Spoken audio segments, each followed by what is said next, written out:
Sir ನಿಮ್ಮ ಮಾತು ಹೇಳಬೇಕು, 42 ಇಯರ್ಸ್ ಹಿಂದೆ MRC ಮಡ್ರಾಸ್ ರೆಜಿಮೆಂಟಲ್ ಸೆಂಟರಲ್ಲಿ ಟ್ರೈನಿಂಗ್ ಟಫ್ನೆಸ್ ಹೇಗಿತ್ತು, ಈಗ ಬದಲಾಗಿರ್ಬೋದು. ಆ ಟಫ್ ಒಂದು ದಿನ, ಒಂದು ರಿಕ್ರೂಟ್ನ ಲೈಫಲ್ಲಿ ಒಂದು ದಿನ ಹೆಂಗಿರುತ್ತೆ, ಬೆಳಿಗ್ಗೆ ಎಷ್ಟು ಗಂಟೆಗೆ ಹೇಳ್ತಾನೆ, ರೆಡಿ ಆಗ್ತಾನೆ, ಇಡೀ ದಿನ ಹೇಗೆ ರೂಪ್ತಾ ಇದ್ರು ಅಂತ ಹೇಳಿ. ಬೆಳಗ್ಗೆ 3 ಗಂಟೆಗೆ ಎಚ್ಚರವಾಗ್ತಿತ್ತು. ಎಚ್ಚರ ಆಗೋದಲ್ಲ, ವಿಸಿಲ್ ಹೊಡಿಸಿದ್ರು ಅಲ್ಲ? ವಿಸಿಲ್ ಹೊಡಿತಾರೆ. ವಿಸಿಲ್ ಹೊಡೆದ ನಂತರ ಆ ಟೈಮಿಂಗ್ ಕೊಡ್ತಾರೆ ನಮಗೆ. ಸ್ಟಾಫ್ ನಾವೊಂದು ಹಾಲ್ನಲ್ಲಿ ಒಂದು 20-30 ಜನ ಮಲಗ್ತೇವೆ. ಅದರಲ್ಲೇ ಒಂದು ಸ್ಟಾಫ್ ಇರ್ತಾರೆ. ಅದರೊಂದು ಸ್ಟಾಫ್ ಇರ್ತಾರೆ. ಅಲ್ಲೇ ಮಲಗ್ತಾರೆ, ಸೈಡ್ಲಿ ಮಲಗ್ತಾರೆ. ಅದರಿಂದ ಅವರು ಯಾವ ರೀತಿ ನಾವು ಫಾಲೋ ಮಾಡೋದು ಅವರ ಸ್ಟಾಫ್ ಮೇಲೆ. ಅವರು ಒಂದೇ ಒಂದು ಸೌಂಡ್ ಹಾಕ್ತಾರೆ ಅಷ್ಟೇ, ಆ ಸೌಂಡಿಗೆ ನಾವು ಅಲರ್ಟ್ ಆಗ್ಬಿಡ್ತೇವೆ, ಎದ್ದು ಬಿಡ್ತೀವಿ. ಹೇಳದವ್ರಿಗೆ ಏನಾದ್ರು ಬೀಳ್ತಿತ್ತಲ್ಲೇ, ಪೆಟ್ಟು ಬೀಳ್ತಿತ್ತು. ಅವ್ರು ಏನಂದ್ರೆ ಆವಾಗ ಕಾಟ್ ಈ ತರ ಇರ್ಲಿಲ್ಲ, ಒಂದು ಸ್ಪಾಂಜ್ ಟೈಪ್ಸ್, ಒಂದು ಟೈಮ್ಸ್ ಅದು ಇರ್ತಿತ್ತು. ಅದು ಹಿಲ್ಲಿಂಗ್ ಅಂತೀವಿ ನಾವು, ರೈಫಲ್ ಹಾಕುವಂತ ಒಂದು ತೂಗಿ ಹಾಕುವಂತ ಸೀಲಿಂಗ್ ಅಂತೀವಿ. ಅದು ಅವ್ರ ಕೈಲಿ ಯಾವಾಗಲೂ ಇರ್ತಿತ್ತು.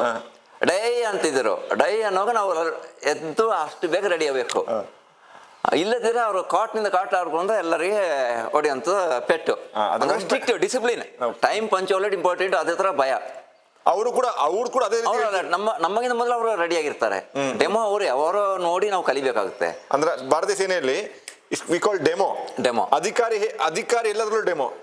ನಿಮ್ಮ ಮೇಲೆ ಯಾರು ಇರ್ತಾರೆ ಅವರೆಲ್ಲರೂ ಕೂಡ ಯಾವನೇ ಒಬ್ಬ ದೊಡ್ಡ ಹೊಟ್ಟೆ ಇಟ್ಕೊಂಡ್ಬಿಟ್ಟು ನೀವು ಫಿಟ್ ಇರು ಅಂತ ಹೇಳಲ್ಲ, ಆಗಲ್ಲ. ಅವರು ಫಿಟ್ ಇರ್ತಾರೆ, ನಿಮ್ಗೆ ಹೇಳ್ತಾರೆ. ಅವರು ಡಿಸಿಪ್ಲಿನ್ ಆಗಿರ್ತಾರೆ. ಓಕೆ, ಹೇಳಿ. ಅದೇನಂದ್ರೆ ನಮ್ಮ ಒಂದು ಸೋಲ್ಜನನ್ನ ಒಂದು ಯಾವ ತರ ಒಂದು ಮಣ್ಣಿನಿಂದ ಪಾತ್ರ ಮಾಡ್ತಾರೆ, ಆ ತರ ಅದೇ ತರ ಒಂದು ಯಾವ್ದೊಂದು ವಸ್ತುವನ್ನು ಒಂದು ಬೂಟು ಪಾಲಿಸಿ ಮಾಡಿದ್ರೆ ಮುಖ ಕಾಣಬೇಕು ಅಂತ ಆತ ನಮ್ಮನ್ನ ಆ ತರ ತರ್ತಾರೆ ಅವರು. ನಮಗೆ ಹಗಲು ರಾತ್ರಿ ಇಲ್ಲ, ಎಲ್ಲ 24 ಗಂಟೆ ಒಂದೇ. ಅವ್ರು ಯಾಕೆ ಅಂದ್ರೆ ಟೈಮ್ ಕೊಡೋದಂದ್ರೆ, ನಾವು ಇದೇ ತರ ಒಂದು ವಾರ ಸ್ಟಾರ್ಟ್ ಆದ್ರೆ, ಏನೋ ನಮಗೆ ಒಂದು ರೆಡ್ ಅಲರ್ಟ್ ಆದ್ರೆ ಆ ಟೈಮಿಗೆ ನಾವು ರೆಡಿ ಆಗ್ಬೇಕು ಅಲ್ವಾ?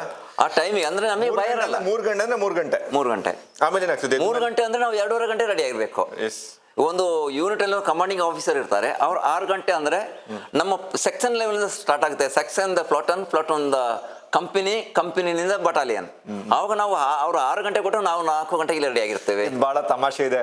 ಏನಂದ್ರೆ ನಾವ್ ಹೇಳೋದು, ಒಂದು ರೆಜಿಮೆಂಟ್ ಅಲ್ಲಿ ಸಿಒದು timing, CO commanding officer timing 6 ಗಂಟೆಗೆ ಬರೋದಿದ್ರೆ, ಅಲ್ಲಿ ಒಬ್ಬ ಸೈನಿಕನ ಟೈಮಿಂಗ್ 4 ಗಂಟೆಗೆ ಶುರು ಆಗಿರುತ್ತೆ. ಹೌದು, ಖಂಡಿತ.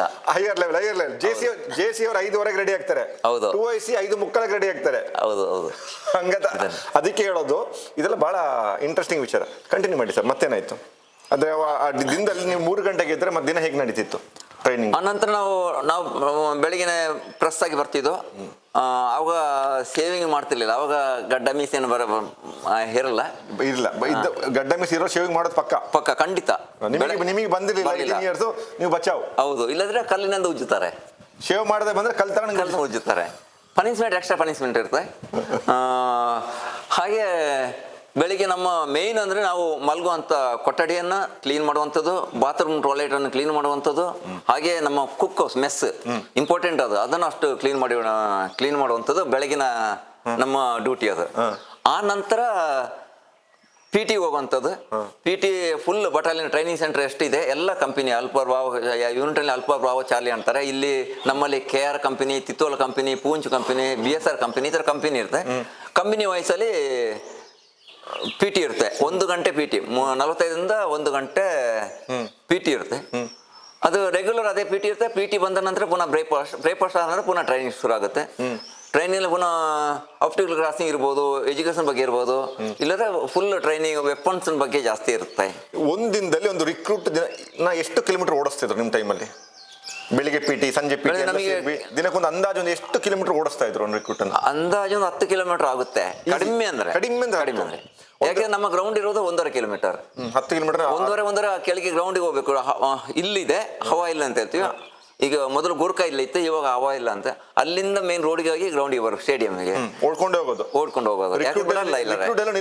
ನಿಲ್ಲವಾಗಿಲ್ಲ ಕಮ್ಯುನಿಗೆ ಅದು ಟೈಮಿಂಗ್. ಅವರು ಇನ್ಸ್ಟ್ರಕ್ಟರ್ ಹಿಂದುಗಡೆ ಇರ್ತಾರೆ, ಒಬ್ಬರು ಮುಂದೆ ಇರ್ತಾರೆ. ಹಾಗೆ ಲೆಫ್ಟ್ ರೈಟ್ ಅಲ್ಲಿ ಹೋಗುವಾಗಿಲ್ಲ. ಸೊ ಎಷ್ಟು ಟೈಮ್ ಆಯ್ತು ನಿಮ್ಮ ಟ್ರೈನಿಂಗ್ ಎಷ್ಟು ಟೈಮ್ ನಡೀತು? ಟ್ರೈನಿಂಗ್ 6 ತಿಂಗಳಾದ ನಂತರ ನಮಗೆ ರಜೆ ಕೊಟ್ಟಿದ್ರು. ಆ ನಂತರ ಪುನಃ 3 ತಿಂಗಳು ಟ್ರೈನಿಂಗ್. ರಿಕ್ರೂಟ್ಮೆಂಟ್ ಅಲ್ಲಿ ಸಂಬಳ ಬರ್ತಾ ಇತ್ತಾ? ಇಲ್ಲ, ರಿಕ್ರೂಟ್ಮೆಂಟ್ ಸಂಬಳ ಬರ್ತದೆ. 6 ತಿಂಗಳು ಆದ ನಂತರ ಸ್ವಲ್ಪ ಒಂದು 750 ರೂಪಾಯಿನ ಸಂಬಳ ಕೊಟ್ಟಿದ್ದರು. ಅದು ದೊಡ್ಡ ದುಡ್ಡಲ್ಲ, ದೊಡ್ಡ ದುಡ್ಡು. ಯಾಕಂದ್ರೆ ಸಿಪಾಯಿ ಆದ ನಂತರ ನನಗೆ ಸಿಕ್ಕಿರೋದು 406 ರೂಪಾಯಿ, 410 ರೂಪಾಯಿ ಏನೋ ಸಂಬಳ. ಯಾವಾಗ ಫಸ್ಟ್ ಸಂಬಳ ಎಷ್ಟನೇ ಇಸ್ವಿಲ್ ಬಂತು? 1985ರಲ್ಲಿ. 85ರಲ್ಲಿ ನಿಮ್ಮ ಫಸ್ಟ್ ಸಂಬಳ?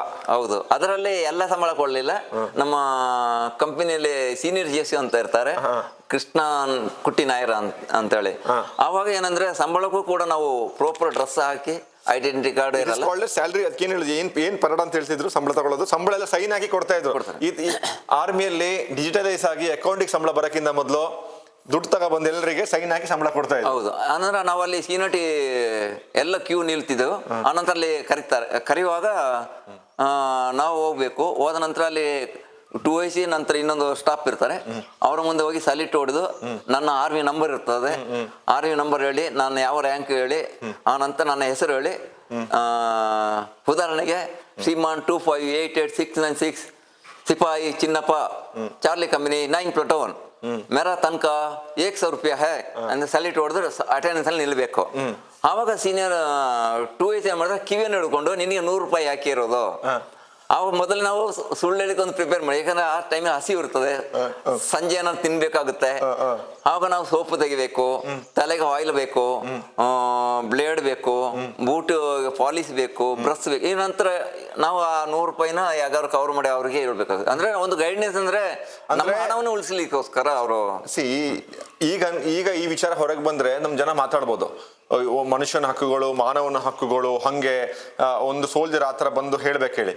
ಬೇಸಿಕಲಿ ಏನು ಅಂತ ಹೇಳಿದ್ರೆ ನೋಡಿ, ಹೆಚ್ಚಿನ ಸೋಲ್ಜರ್ ಹಳ್ಳಿಯಿಂದ ಬರೋ ಸಂಬಳನ ಏನ್ ಮಾಡಬೇಕು ಅಂತ ಕೂಡ ಅದು ಆರ್ಮಿಯಲ್ಲಿ ಮಾಡುವ ಪ್ರತಿಯೊಂದು ಡ್ರಿಲ್ಗೆ ಕೂಡ ಒಂದು ಮೂಲಭೂತ ಉದ್ದೇಶ ಇದೆ, ಅದು ಒಂದು ಸೈನಿಕನ ವೆಲ್ಫೇರ್. ಈಗ ನಿಮಗೆ ಆಗಿನ ಟೈಮಲ್ಲಿ ದುಡ್ಡು ಏನ್ ಮಾಡೋದು ಗೊತ್ತಿಲ್ಲ, ಕೆಲವರು ಅಲ್ಲಿ ಹಾಳು ಮಾಡಿಬಿಡ್ತಿದ್ರು. ಅಂದ್ರೆ ನಿಮ್ಗೆ ಆ ರೀತಿ ಗೈಡೆನ್ಸ್ ಕೂಡ ಇವಾಗಿನ ಸೋಲ್ಜರ್ ತುಂಬಾ ಎಜುಕೇಶನ್ ಜಾಸ್ತಿ ಇದೆ, ಗೊತ್ತಿದೆ. ಈಗಿನ ಸೋಲ್ಜರ್ ಅಂದ್ರೆ ಡೈರೆಕ್ಟ್ ಬ್ಯಾಂಕಿಗೆ ಹೋಗುತ್ತೆ. ನಮ್ಮ ಸ್ಯಾಲರಿ 100 ರೂಪಾಯಿ ಕೊಟ್ಟಿದ್ರೆ ಬಾಕಿ 400 ರೂಪಾಯಿಯಲ್ಲಿ 100 ರೂಪಾಯಿ ಆದ್ರೆ ಬಾಕಿ 300 ರೂಪಾಯಿ ಉಳಿತಾಯ ಆಗ್ತಿತ್ತು, 300 ರೂಪಾಯಿ ಅಲ್ಲೇ ಉಳಿತಿತ್ತು. ಅದನ್ನ ಏನ್ ಮಾಡ್ತಿದ್ರು ನಾವು ರಜೆ ಬರುವಾಗ ರಜೆಗೆ ಒಂದೇ ಸಲ ಅದನ್ನೆಲ್ಲ ಸೇರಿಸಿ ನಮ್ಮ ಕೈಗೆ ಕೊಡ್ತಿದ್ರು. ಹೌದು. ಆಗ ರಜೆಯಲ್ಲಿ ಯಾರು ಬ್ಯಾಂಕಿಗೆ ಹಾಕ್ತಿರ್ಲಿಲ್ಲ. ಹಿಂದಿನ ಕಾಲದಲ್ಲಿ ಆರ್ಮಿಯವರು ರಜೆಯಲ್ಲಿ ಬರೋದಂದ್ರೆ ಫ್ಯಾಮಿಲಿಯವರೆಲ್ಲ ಬಹಳ ಖುಷಿ. ಆ ನಂತರ ಬರುವಾಗಲೂ ನಮ್ಮ ಕಂಪನಿ ಕಮಾಂಡರ್ ಮತ್ತು ಸೀನಿಯರ್ GSU ನಮ್ಮ ಪ್ಲಟೋನ್ ಅವರ್ಸ್ ಒಂದು ಬ್ಯಾಗ್ ಮಾಡಿ ಅದರಲ್ಲಿ ಹಣ ಇಟ್ಟು, ನಮ್ಮ ಐಡೆಂಟಿಟಿ ಕಾರ್ಡ್ ಅನ್ನು ಕೂಡ ಅದರಲ್ಲಿ ಇಟ್ಟು ಬ್ಯಾಕ್ ಸೈಡ್ ಇಂದ ಕಟ್ಟಿ ಬಿಡ್ತಿದ್ರು. ಹೋಗುವಾಗ ನಾವು ಮೇನ್ ನಮಗೆ ಒಂದು ಇಂಟರ್ವ್ಯೂ ಇರ್ತಿತ್ತು. ಇಂಟರ್ವ್ಯೂ ಇರುವಾಗ ನಾವು ಐ ಕಾರ್ಡ್ ಇದ್ದಾರೆ, ಪೈಸಾ ಇದೆ, ಆವಾಗ ನಮ್ಗೆ ಯಾವ ಸುರಕ್ಷೆ ಇಲ್ಲ, ರಿಸರ್ವೇಶನ್ ಸಿಗ್ತಿರ್ಲಿಲ್ಲ. ಟ್ರೈನಲ್ಲಿ ಬರೋ ಐಡಿ ಕಳ್ಳತನ ಆಗುತ್ತೆ ಅಂತ ಹೇಳಿ. ಹೌದು ಸಾಬ್, ಬಹಳ ಇಂಟ್ರೆಸ್ಟಿಂಗ್ ವಿಚಾರಕ್ಕೆ ಬರ್ತೀನಿ ನೋಡಿ. ನೀವು ಹೇಳಿಕೊಂಡ ಅಂದ್ರೆ ಟ್ರೈನ್ಡ್ ಅಥ್ಲೀಟ್ ಅಲ್ಲ, ಇದೇ ಮಣ್ಣಿನ ಇದೇ ಗ್ರಾಮೀಣ ಇದರಿಂದ ಒಂದು ಹುಟ್ಕೊಂಡ ಒಂದು ಪ್ರತಿಭೆ. ಅದನ್ನ ಮೆಡ್ರಾಸ್ ರೆಜಿಮೆಂಟ್ ಗುರುತಿಸ್ತು. ಮೆಡ್ರಾಸ್ ರೆಜಿಮೆಂಟ್ ಗುರುತಿಸ್ಕೊಡು, ಅಲ್ಲಿ ಕೂಡ ನಿಮ್ಮನ್ನ ಅವ್ರ ಮೈಂಡಲ್ಲಿ ಇದ್ದಿದ್ದು ನಮ್ಮ ಯೂನಿಟಿಗೆ ಮೆಡಲ್ ತರ್ತಾನೆ, ರೆಜಿಮೆಂಟಿಗೆ ಮೆಡಲ್ ತರ್ತಾನೆ ಬಿಟ್ರೆ ಹೊಸಗಳು ಚಿನ್ನಪ್ಪ ಇಂಟರ್ನ್ಯಾಷನಲ್ ಅಥ್ಲೀಟ್ ಆಗ್ತಾರೆ ಅಂತ ಅವ್ರ ಕನ್ಸಲ್ಲಿ ಇರಲಿಲ್ಲ. ನೀವು ಮೋಸ್ಟ್ಲಿ ಆರ್ಮಿಯಲ್ಲಿ BPT ಅಂದ್ರೆ 5 ಕಿಲೋಮೀಟರ್ ಓಡಬೇಕು ವಿತ್ ವೆಪನ್, ವಿತ್ ಪಿಟ್ಟು ಹಾಕಿ, ಅದರಲ್ಲೆಲ್ಲ ನೀವೆಲ್ಲ ವಿನ್ ಆಗ್ತಿದ್ರಿ, ಫಸ್ಟ್ ಬರ್ತಾ ಇದ್ದಿರ್ಬೋದು. ಹೊಸಗಳು ಚಿನ್ನಪ್ಪ ಯಾವಾಗ ಮಡ್ರಾಸ್ ರೆಜಿಮೆಂಟ್ನ ಮೀರ್ಬಿಟ್ಟು ಇಂಡಿಯನ್ ಆರ್ಮಿಗೆ ಆಡ್ತಾರೆ, ಭಾರತಕ್ಕೆ ಆಡ್ತಾರೆ ಅಂತ ಈ ತಿರುವು ಹೆಂಗೆ ಅಂತ ಹೇಳಿ. ಮೊದಲು ನನ್ನ ಟ್ರೈನಿಂಗ್ ಮುಗಿದ ನಂತರ ಅಲ್ಲಿ ಬೆಸ್ಟ್ ರಿಕ್ರೂಟ್ ಅಂತ ಒಂದು ಅವಾರ್ಡ್ ಸಿಗುತ್ತೆ. ಅದು ಒಂದೊಂದು 5-6 ಕಂಪನಿ ಇರುತ್ತೆ. ಆ ಕಂಪನಿಯಿಂದ ಒಬ್ಬೊಬ್ಬರನ್ನ ಸೆಲೆಕ್ಷನ್ ಮಾಡ್ತಾರೆ. ಅದರಲ್ಲಿ BPT 5 ಕಿಲೋಮೀಟರ್ ರನ್ ಇರುತ್ತೆ, ಫೈರಿಂಗ್ ಇರುತ್ತೆ, ಡ್ರಿಲ್ ಇರುತ್ತೆ, ಇದೆಲ್ಲ ಟೆಸ್ಟ್ ನಡೆಯುತ್ತೆ.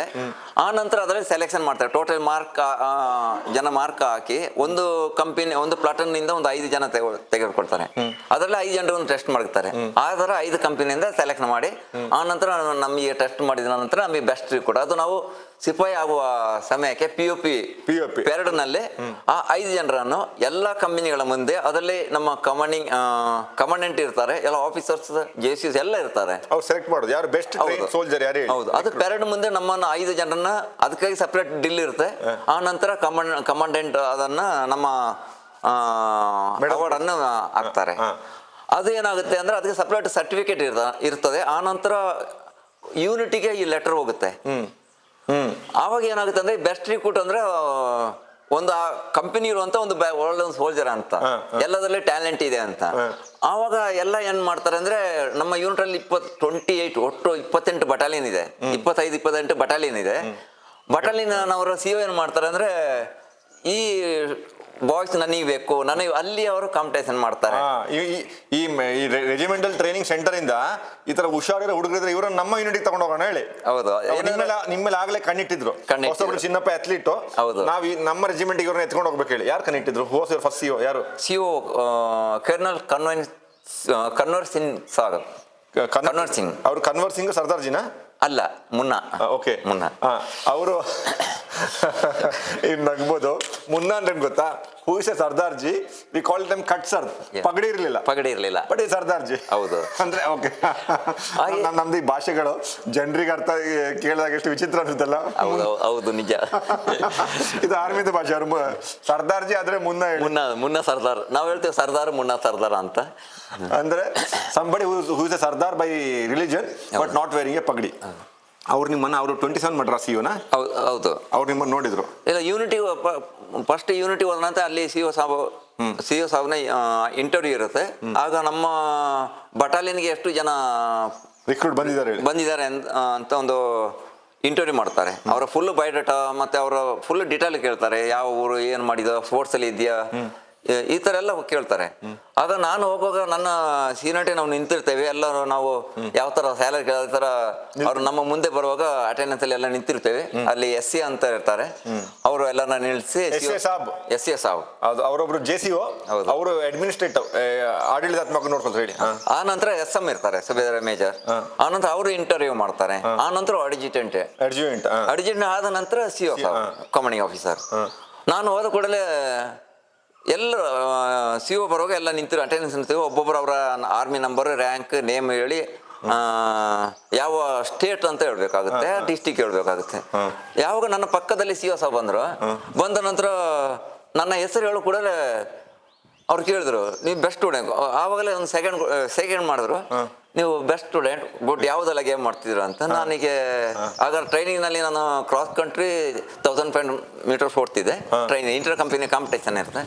ಆನಂತರ ನೋಡಿದ ನಂತರ ಹಾಕಿ ಬರ್ತಾ ಅಂದ್ರೆ ಸ್ವಲ್ಪ ಬರ್ತೆ ಅಂದೆ. ಬರ್ತಿತ್ತು, ಆದರೂ ಎಲ್ಲರನ್ನು ಹೇಳ್ಕೊಡ್ತಿರ್ಲಿಲ್ಲ ನಾನು. ಆನಂತರ ತುಂಬಾ ಖುಷಿ ಆಯ್ತು ಅವರಿಗೆ. ಅದೇ ನಂತರ 5 ವರ್ಷ ಕೆಳಗಿನವರಿಗೆ ಒಂದು 15 ಕಿಲೋಮೀಟರ್ ರಸ್ತೆ ಓಟ ಇಟ್ಟಿದ್ರು, ಕ್ರಾಸ್ ಕಂಟ್ರಿ ಅಂತ. 5 ವರ್ಷ ಸರ್ವಿಸ್ ಅಲ್ಲಿ 5 ವರ್ಷ ಎಲ್ಲ ಸಿಪಾಯಿಗಳಿಗೆ 27 ಮಡ್ರಾಸ್ ಸಿಪಾಯಿಗಳಿಗೆ 15 ಕಿಲೋಮೀಟರ್ ಕ್ರಾಸ್ ಕಂಟ್ರಿ. ಹೌದು, ಅಂದ್ರೆ ಒಂದು ಬಟಾಲಿಯನ್ ಒಂದು 800-900 ಜನ ಇರ್ತಾರೆ ಅಂದಾಜು. ಅದರಲ್ಲಿ 5 ಕಿಲೋಮೀಟರ್ 5 ವಯಸ್ಸಿನ ಕೆಳಗೆ ಸರ್ವಿಸ್ ಎಷ್ಟು ಜನ? ಒಂದು 300 ಜನ ಇದ್ದೀರಾ ಇರ್ಬೋದು. ಕಂಪನಿ ವೈಸ್ ಕಾಂಪಿಟೇಷನ್ ಇರ್ತಿತ್ತು. ಸೊ ಅದನ್ನು ನಾನು ಫಸ್ಟ್ 5 ಕಿಲೋಮೀಟರ್ ನಾನು 15 ಕಿಲೋಮೀಟರ್ ಕ್ರಾಸ್ ಕಂಟ್ರಿ ಪಾರ್ಟಿಸಿಪೇಟ್ ಮಾಡ್ತಾನೆ. ಆವಾಗ ಅದರಲ್ಲಿ ನಾನು ಫಸ್ಟ್ ಬರ್ತೇನೆ. ತುಂಬಾ ರೀಡಿಂಗ್ನಿಂದ ಬರ್ತೇನೆ. ಡಿಸ್ಟೆನ್ಸ್ ಹತ್ರ ಕೂಡ ಯಾರು ಇರಲಿಲ್ಲ. ಹಾಗೆ ಅಲ್ಲಿಂದ ಏನಾಗುತ್ತೆ ಅಂದ್ರೆ ಅಲ್ಲಿ ಯೂನಿಟ್ ಹೋದ ನಂತರ ಒಂದು 3 ತಿಂಗಳು YS ಯಂಗ್ ಸೋಲ್ಜರ್ ಅಂತ ಒಂದು ಟ್ರೈನಿಂಗ್ ನಡೆಯುತ್ತೆ. ಅಂದ್ರೆ ನಮ್ಮ ಬಟಾಲಿಯನ್ ಯಾವ ತರ ವೆಪನ್ಸ್ ಇದೆ ಆ ವೆಪನ್ಸ್ ಬಗ್ಗೆ ಪರಿಚಯ. ಈಗ ಈ ಆರ್ಮಿ ಕಾಂಪಿಟೇಷನ್ ಅಲ್ಲಿ ಹೋಗ್ತಾ ಇದ್ರಿ, ಆಮೇಲೆ ಏನಾಯ್ತು? ಆಮೇಲೆ ಕಮಾಂಡೋ ಬರ್ತಾನೆ, ಕಮಾಂಡೋ ಹೋಗ್ತಾನೆ. ಆನಂತರ ಏನಂತ 2 ವರ್ಷ ಗ್ಯಾಪ್ ಆಗ್ಬಿಡುತ್ತೆ. ಅವಾಗ ಏನೋ ಮಾಡುತ್ತೆ, ಇನ್ನು ನಾವೇನ್ ಮಾಡ್ತೇವೆ, ಇನ್ನು ಸರ್ವಿಸ್ ಹೋದ ನಂತರ ಮನೆಗೆ ಹೋಗ್ಬೇಕು. ಯಾಕಂದ್ರೆ ಮನೇಲಿ ಅಪ್ಪ ಹೆಂಗೆ ಇರ್ತಾರೆ, ಅಮ್ಮ ಹೆಂಗೆ ಇರ್ತಾರೆ, ಅಣ್ಣಂದ್ರು, ಅಕ್ಕಂದ್ರು, ನಮ್ಮ ಕುಟುಂಬ ಆತರ ಇರುತ್ತೆ. ನೀವು ಸೇರಿದ ಮೇಲೆ ಮನೆಗೆ ಬಂದು 2 ವರ್ಷ ಕಳೆದು? ಹೌದು, 2 ಅಂದ್ರೆ ಒಂದು 23 ತಿಂಗಳು. ಅವಾಗ ಏನ್ ಮಾಡ್ತೀವಿ, ಓಡುವಾಗ ಪೊಸಿಷನ್ ಬಿಟ್ಟು ಕೆಳಗೆ ಬಂದ್ಬಿಡ್ತೀವಿ. ಬೇಕಂತೇಳಿ ರಜೆ ಬೇಕಂತೇಳಿ ರಜೆ ಬೇಕು ಅಂತ ನಮಗೆ ಸರ್ವಿಸಸ್ ಮೇಲೆ ಹೋದ ನಮ್ಮ ಬಟಾಲಿಯನ್ ಲೆವೆಲ್ ಬರಲ್ಲ ಅದು. ನಮ್ಮದು ಏನಿದ್ರು ನಾವು ಬ್ರಿಗೇಡ್ ಬರುವಾಗ ಆರ್ಮಿ ಟೀಮ್. ಹೌದು, ಆರ್ಮಿ ಟೀಮ್. ಆರ್ಮಿ ಐಡಿಯಾ ಕೊಟ್ಟಿದ್ದಾರೋ ಚಿನ್ನಪ್ಪ? ನೀವು ಬೇರೆ ಮಕ್ಕಳು ಮಾಡ್ತಾರಲ್ಲ, ಒಮ್ಮೆ ಸೋತ್ರ ಮಾತ್ರ ಮನೆಗೆ ರಜೆ ಕಳಿಸೋದು, ಗೆಲ್ತಾ ಹೋದ್ರೆ ರಜೆ ಕಳಿಸೋದಿಲ್ಲ ಹೇಳಿ. ಕ್ಯಾಂಪ್ ಪುನಃ ಕಂಟಿನ್ಯೂ ಕ್ಯಾಂಪ್ ಆಗುತ್ತೆ, ನ್ಯಾಷನಲ್ ಹೋಗ್ಬೇಕಾಗುತ್ತೆ. ಎಲ್ಲ ಸಲ ಮಾಡಲ್ಲ. ಈಗೊಂಥರ ಯೋಚನೆ ಮಾಡಿದ್ರೆ ಆಗ್ಲೇ ನ್ಯಾಷನಲ್ ಹೋಗ್ಬಿಟ್ರೆ ಏನೋ ಆಗ್ಬೋದಿತ್ತಲ್ಲ? ಅಲ್ಲ, ನಾನು ಆ ಟೈಮ್ ನನಗೆ ಸರಿಯಾಗಿ ಕೋಚ್ ಇರಲಿಲ್ಲ, ಗೊತ್ತಿಲ್ಲ ಏನ್ ಮಾಡ್ಬೇಕು ನಾವು ಬಟಾಲಿಯನ್. ಇದರಲ್ಲಿ ಆರ್ಮಿದು ಕೂಡ ತಪ್ಪಿದೆ. ಮಧ್ಯದಲ್ಲಿ ಒಂದು ವಾರ ರಜೆ ಕಳಿಸ್ಬಿಟ್ಟು ಪುನಃ ಟ್ರೈನಿಂಗ್ ಮಾಡಿದ್ರೆ ನೀವು ಇನ್ನಾಗ್ತಾನೆ ಹೋಗ್ತಿದ್ರಿ. ಅಲ್ಲ, ನಾನೀಗ ಡಿಒ ಕಮಾಂಡ್ ಹೋದ ಸಿಒ ಸಭೆಯಲ್ಲಿ ಪವರ್ ಇರಲ್ಲ. ಅಲ್ಲಿ ಆರ್ಮಿ ಹೋದ್ರೆ ಆರ್ಮಿ ಕೊಟ್ಟದ ಒಂದು ರೆಜಿಮೆಂಟ್ ಅಲ್ಲಿ ಸಿಒ ಒಬ್ಬ ಸೈನಿಕನ ನೋಡ್ಕೊಳ್ಳೋಷ್ಟು ಚೆನ್ನಾಗಿ ಯಾರು ನೋಡ್ಕೊಳ್ಳೋದಲ್ಲ ಹೊರಗಡೆ, ಆಗಲ್ಲ. ಆ ಸಂಬಂಧನೇ ಬೇರೆ ಬೇರೆ. ಯಾಕಂದ್ರೆ ಕೊಡುವಂತ ಗೌರವ ಆಗಿರ್ಲಿ, ರೆಜಿಮೆಂಟಲ್ ಸ್ಪಿರಿಟ್, ಯೂನಿಟ್ ಅಂದ ರಜೆ ಮುಗಿಸಿ ಹೋಗೋಗ್ಲೂ ಕೂಡ ಯೂನಿಟ್ ಇಂದ ಬಟಾಲಿಯಿಂದ ಒಂದು ವೆಹಿಕಲ್ ಕೊಟ್ಟು ರೈಲ್ವೆ ಸ್ಟೇಷನ್ ಬಿಡುವಂಥದ್ದು ಈ ತರ ಇದೆ. ಸರಿ, ಆಮೇಲೆ ನೀವು ಅಲ್ಲಿ ಒಂದು ಬೇಕು ಅಂತ ಸೋತ್ಬಿಟ್ಟು ರಜೆಯಲ್ಲಿ ಬರ್ತೀರಾ? ಹೌದು. ಎಷ್ಟು ಟೈಮ್ ಬಂದ್ರಿ ರಜೆಯಲ್ಲಿ? ಇಲ್ಲ, ಒಮ್ಮೆ ಮಾಡಿರೋದು. ಆಗಾಗ ಮಾಡಿದ್ರೆ ಅದು ತುಂಬಾ, ಯಾಕೆಂದ್ರೆ ನಮ್ಮ ಜೂನಿಯರ್ ಅದನ್ನ ಕಲಿಬಾರ್ದು. ಬಟ್ ನೀವು ಅನಿವಾರ್ಯ ಕಾರಣಕ್ಕೆ 23 ತಿಂಗಳಾದ್ಮೇಲೆ ಸೋಲೇ ಬೇಕಾಯ್ತು, ಬಿಡಲ್ಲ. ಆನಂತರ ಚೇಂಜಸ್ ಆಗ್ತಾ ಇರ್ತದೆ. ಯಾವ್ದು ನಮ್ಮ ಆರ್ಮಿಯಲ್ಲಿ ಆಗಿನ ಸಿಚುವೇಶನ್ ಇವಾಗ ತುಂಬಾ ಚೇಂಜ್ ಆಗುತ್ತೆ. ಈಗ ರಜೆ ಕಂಪಲ್ಸರಿ ಹೋಗ್ಲೇಬೇಕು, ಇಲ್ಲಾಂದ್ರೆ ಕ್ವಶನ್ ಮಾಡ್ತಾರೆ. ತುಂಬಾ ಆಗಿದೆ ನನ್ನದು. ನಾನು ಕೇವಲ ಸ್ಪೋರ್ಟ್ಸ್ ಅಂತಲ್ಲ, ಯೂನಿಟ್ ನಲ್ಲಿ ಫೈರಿಂಗ್ ಕಾಂಪಿಟೇಷನ್ ಫಸ್ಟ್ ಬಂದು ಯೂನಿಟ್ ಎಲ್ಲ ಟ್ರೈನಿಂಗ್ ಮಾಡಿದ್ದೇನೆ. ಈಗ 98-99 ಕಾರಗಿಲ್ ಬಟಾಲಿಯನ್ ಬಟಾಲಿಯಲ್ಲಿ ಕೂಡ ನಾನು ಬಾರ್ಡರ್ ಡ್ಯೂಟಿ ಮಾಡಿದ್ದೇನೆ. 7-2 ಪೋಸ್ಟ್ ಅಂತೇಳಿ. ಸೊ ಅಲ್ಲಿ ನಾನು ಗುರುಗುರ್ದು ಅಂತ ಇದೆ, ಗುರುಗುರ್ದಿಂದ 7-2 ಪೋಸ್ಟಿಗೆ ಹೋಗ್ಬೇಕು. ಲಿಂಕ್ ನಮ್ಮ ಪೆಟ್ರೋಲಿಂಗ್ ತರ. ಸೊ ಅಲ್ಲಿ ಏನಾಗುತ್ತೆ ಅಂದ್ರೆ ಏನೋ ಒಂದು ಐಟಮ್ಸ್ ಬಂತಂದ್ರೆ, ನಮ್ಮ ಫುಡ್ ಆಗಿರ್ಬೋದು, ಏನೋ ಒಂದು ಐಟಮ್ಸ್ ಬಂದ್ರೆ ಅದನ್ನ ನಾವು ಮೇಲೆ ಪೋಸ್ಟ್ ವರೆಗೆ ತಗೊಂಡು ಹೋಗ್ಬೇಕಾಗುತ್ತೆ. ಬಟ್ ಅಲ್ಲಿ ಐಸಿ ಇರುತ್ತೆ, ಫುಲ್ ರೋಡ್ ಡೈರೆಕ್ಟ್ ಹತ್ತು ಆಗೋದಿಲ್ಲ, ಜಿಗ್ಜಾಗಿ ಹೋಗ್ತಾ ಇರ್ಬೇಕಾಗುತ್ತೆ. ಸೊ ಅಲ್ಲಿ ಏನಾಗುತ್ತೆ ಅಂದ್ರೆ ನನ್ನ ಜೊತೆಲಿ ಇರ್ತಾರೆ ಅಂದ್ರೆ ಎಲ್ಲರಿಗೂ ನನ್ನ ತರ ಫಿಸಿಕಲ್ ಫಿಟ್ನೆಸ್ ಇರಲ್ಲ. ನಾನೇನು ಬೇಗ ಹೋಗಿ ತಲುಪಿಬಿಡ್ತೇನೆ. ತಲುಪಿದ ನಂತರ ಏನ್ ಮಾಡ್ತೇನೆ, ಪುನಃ ಪಾಪ ಅವರು ಕೆಳಗೆ ಬರ್ತಾರೆ, ಪುನಃ ಇಳಿದ್ಬಿಟ್ಟು ಪುನಃ ಇವ್ರ ಕೈಯಿಂದ ತಗೊಂಡು ಹೋಗ್ತಾನೆ. ಸೊ ಅಲ್ಲಿ ಏನಾಗ್ತಿದ್ರೆ ನನ್ನನ್ನು ಲಿಂಕ್ ಟೈಗರ್ ಅಂತಿದ್ರು. ಲಿಂಕ್ ಟೈಗರ್ ನಾನು ಹೇಳೋದ ಲಿಂಕ್ ಟೈಗರ್ ಅಂದ್ರೆ ಎಲ್ಲರ ಕೆಲಸ ನೀವೇ ಮಾಡ್ತಿದ್ದೆ. ನಾನು ಮಾಡ್ತಿದ್ದೆ. ಬೈ ಚಾನ್ಸ್ ಎಮರ್ಜೆನ್ಸಿ ಹೋಗ್ಬೇಕಾದ್ರೆ ನಾನೇ ಹೋಗ್ಬೇಕು. ಯಾಕೆ ನಾನು ವಾಲಂಟಿಯರ್, ಬಟ್ ನನ್ನನ್ನೇ ಹೇಳ್ತಾರೆ ಈ ಜನ ಹೋದ್ರೆ ಆ ಟೈಮಿಗೆ ಐಟಮ್ ಬರುತ್ತೆ, ತಲುಪುತ್ತೆ ಅಂತ ನಂಬಿಕೆ.